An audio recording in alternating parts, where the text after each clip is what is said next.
Virtual reality everywhere, civilization with no theft or murder, and a dangerously mutated strain of the COVID virus. Hollywood dreamed up some pretty crazy scenarios for how we'd be living in 2024.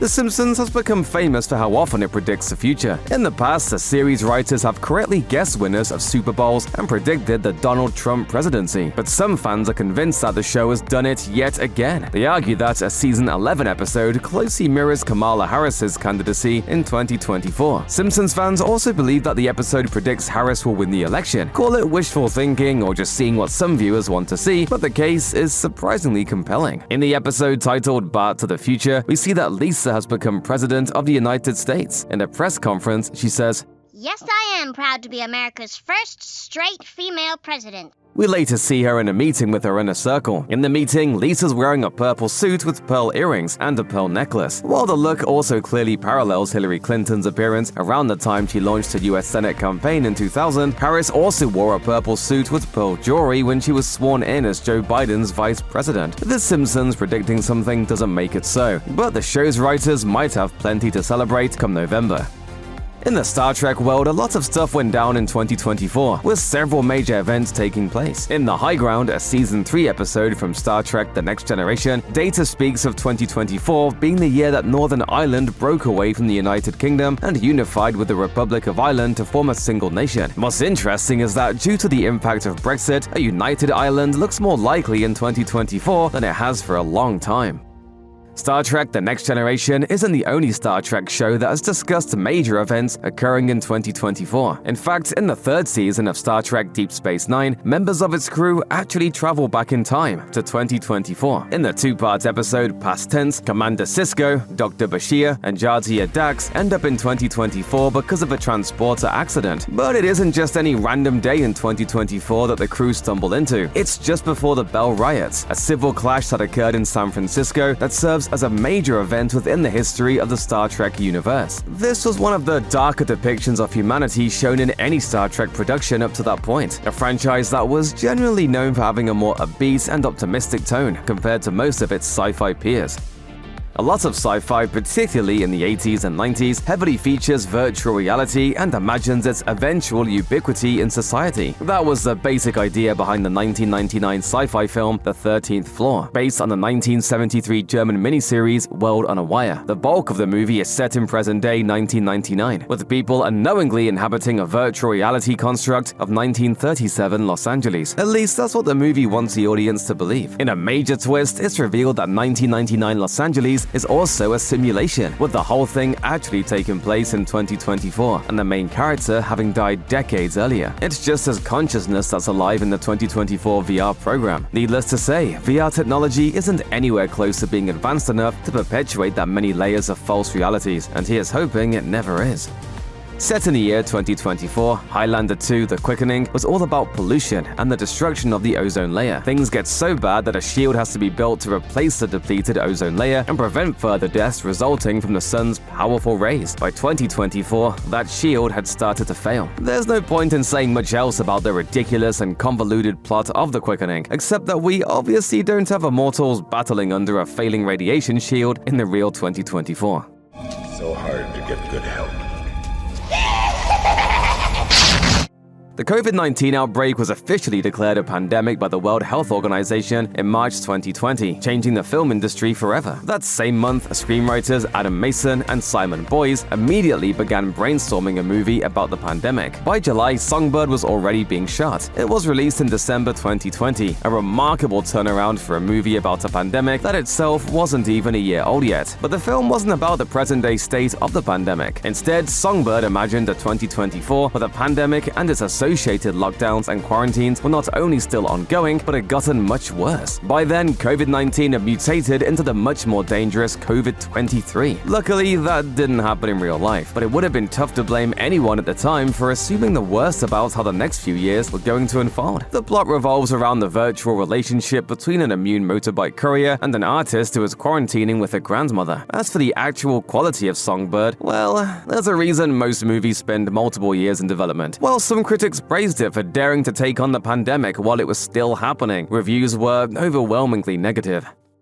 The British TV series The Lazarus Project debuted in June 2022, and while it was set in the present day, it went on for long enough that we got a look at what the writers thought 2024 might hold for us. It follows a group of people trying to harness the ability to control time loops and make changes therein. By the show's second season, time has progressed to the then near future of 2024, and all that time looping had come at a cost. A black hole has formed as a result of people messing around too much with the space-time continuum, and it threatens to unravel all of existence if it's not brought under control. Despite critical acclaim and encouraging viewership numbers, The Lazarus Project wasn't renewed for a third season. A concept that sci-fi writers love to explore is a vision of the future where committing crimes is nearly impossible. One of the most recent takes on the concept is the 2020 Netflix film, The Last Days of American Crime. The film imagines a 2024 where the US government has developed an electrical signal that will make it so people literally can't break the law. The first of many mistakes made in this movie is that the government officially announces a week in advance that the crime-blocking signal will be activated. So naturally, a group of thieves decide to spend that week doing their proverbial one last heist before it presumably becomes impossible for them to do any more thieving. Naturally, things go wrong. The signal ends up not being all it was promised to be. It's a decent enough premise, but The Last Days of American Crime doesn't come anywhere close to living up to it. It's so bad that it has a 0% rating on Rotten Tomatoes. Based on a Harlan Ellison short story from 1969, A Boy and His Dog stars Don Johnson as Vic, an 18-year-old boy with no understanding of morality. Throughout the film, Vic scavenges in a post-apocalyptic United States with the help of his telepathic dog blood. Try to get back as quick as I can. Will you wait? For a while. Released in 1975, the movie focuses primarily on 2024 as its setting, positioning itself as a dark comedy. Some of the film's content has proven to be highly contentious over the years, but it remains a cult favorite to this day. In an interview with The Dissolve, Ellison said about the film, "It is a movie that reflects its times and yet speaks to current intelligence." Writer and director L.Q. Jones claims that the movie inspired George Miller in creating the Mad Max films, the first of which he debuted just 4 years later. Furthermore, people who worked on the Fallout games have cited it as an influence. Jesse Heinig, a designer and scripter for Fallout, told The Escapist, "A Boy and His Dog inspired Fallout on many levels, from underground communities of survivors to glowing mutants." Released on the streaming service Peacock in the United States, the British TV series The Undeclared War ran in summer 2022 and looked ahead to the 2024 British election season. More specifically, it focuses on a series of cyber attacks launched with the goal of disrupting democracy. Though the exact events of the Undeclared War haven't actually come to pass, cyber attacks launched with the purpose of interfering with elections are indeed a modern reality. The conflict of the show is so believable, in fact, that when it marketed itself in the UK with radio warnings about an impending cyber attack, people believed it and freaked out. Many people subsequently complained when they found out they'd been duped. It's a type of stunt marketing that actually has roots in sci-fi. The 1938 radio drama adaptation of the H.G. Wells classic The War of the Worlds famously caused panic when it was broadcast as if it was an actual report of a real alien invasion. Just how much worry it actually caused has been debated in recent years. When Blade Runner was released in 1982, its 2019 setting was far off into the future, so it can't be blamed for inaccurately predicting that our cities would be bathed in neon. The same can't be said for the British film Narcopolis, which imagined a similar aesthetic for our current era. Not nearly as forgivable for being so far off base, seeing it was made in 2015. Narcopolis imagines a 2024 where all recreational drugs have been legalized in the UK. Amber Infinity lasts up to 5 times longer than our rivals. If you want safe play, then you have to play safe. As a result, police forces are sent out to try and stop black market drug dealers from selling on the streets. Soon they discover that an incredibly powerful new mystery drug has been created, and they have to figure out where it's coming from and how to stop it before it gets out of control. There's actually some good stuff here, but Narcopolis suffers from a lull about a third of the way through the story. The Los Angeles Times wrote in its review, "By the time that more thought-provoking conclusion finally arrives, viewer attention will likely have drifted off into another dimension."